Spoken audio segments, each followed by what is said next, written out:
अथ 75तमः सर्गः। रामदाशरथे वीरवीर्यम् ते श्रूयतेऽद्भुतम्, धनुषो भेदनम् चैव निखिलेन मया श्रुतम्। तदद्भुतमचिन्त्यम् च भेदनम् धनुषस्तथा, तच्छ्रुत्वाहमनुप्राप्तो धनुर्गृह्या परम् शुभम्।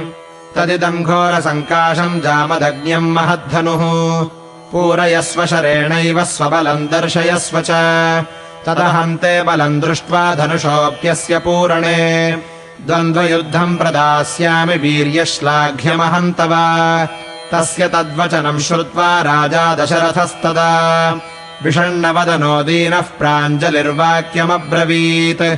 क्षत्ररोषात् प्रशान्तस्त्वम् ब्राह्मणश्च महातपाः, बालानाम् मम पुत्राणामभयम् दातुमर्हसि।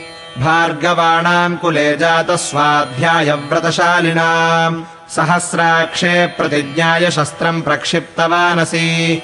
सत्त्वम् धर्मपरो भूत्वा कश्यपाय वसुन्धरा, दत्त्वा वनमुपागम्य महेन्द्रकृतकेतनः। मम सर्वविनाशाय सम्प्राप्तस्त्वम् महामुने, न चैकस्मिन् हते रामे सर्वे जीवामहे वयम्।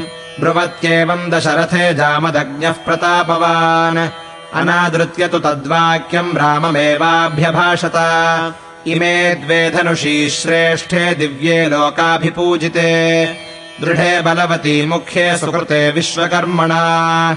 अनुसृष्टम् सुरैरेकम् त्र्यम्बकाय युयुत्सवे, त्रिपुरघ्नम् नरश्रेष्ठभग्नम् काकुत्स्थयत्वया। इदम् द्वितीयम् दुर्धर्षम् विष्णोर्दत्तम् सुरोत्तमैः, तदिदम् वैष्णवम् रामधनुः परपुरञ्जयम्। समानसारम् काकुत्स्थरौद्रेण धनुषात्विदम्। तदा तु देवताः सर्वाः पृच्छन्ति स्म पितामहम्, शितिकण्ठस्य विष्णोश्च बलाबलनिरीक्षया। अभिप्रायम् तु विज्ञाय देवतानाम् पितामहः, विरोधम् जनयामास तयोः सत्यवताम् वरः। विरोधे तु महद्युद्धमभवद्रोमहर्षणम्, श्रुतिकण्ठस्य विष्णोश्च परस्परजयैषिणोः। तदा तु जृम्भितम् शैवम् धनुर्भीमपराक्रमम्, हुङ्कारेण महादेवस्तम्भितोऽथ त्रिलोचनः। देवैस्तदा समागम्य सर्षिसङ्घः सचारणैः, याचितौ प्रशमम् तत्र जग्मतुस्तौ सुरोत्तमौ। जृम्भितम् तद्धनुर्दृष्ट्वा शैवम् विष्णुपराक्रमैः, अधिकम् मेनिरे विष्णुम् देवाः सर्षिगणास्तथा।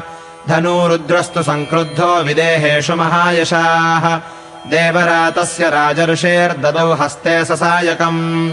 इदम् च वैष्णवम् रामधनुः परपुरञ्जयम्, ऋचीके भार्गवे प्रादाद्विष्णुः सन्न्यासमुत्तमम्। ऋचीकस्तु महातेजाः पुत्रस्याप्रतिकर्मणः, पितुर्मम ददौ दिव्यम् जमदग्नेर्महात्मनः। न्यस्तशस्त्रे पितरिमे तपोबलसमन्विते, अर्जुनो विदधे मृत्युम् प्राकृताम् बुद्धिमास्थितः।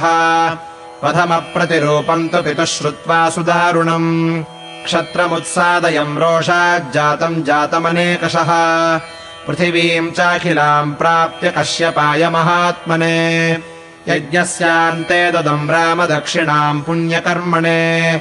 दत्त्वा महेन्द्रनिलयस्तपोबलसमन्वितः, श्रुत्वा तु धनुषो भेदम् ततोऽहम् द्रुतमागतः। तदेवम् वैष्णवम् राम पितृपैतामहम् महत्, क्षत्रधर्मम् पुरस्कृत्य गृह्णीष्व धनुरुत्तमम्। योजयस्व धनुश्रेष्ठे शरम् परपुरञ्जयम्, यदि शक्तोऽसि काकुत्स्थद्वन्द्वम् दास्यामि ते ततः। इत्यार्षे श्रीमद् रामायणे वाल्मीकीये आदिकाव्ये बालकाण्डे 75तमः सर्गः।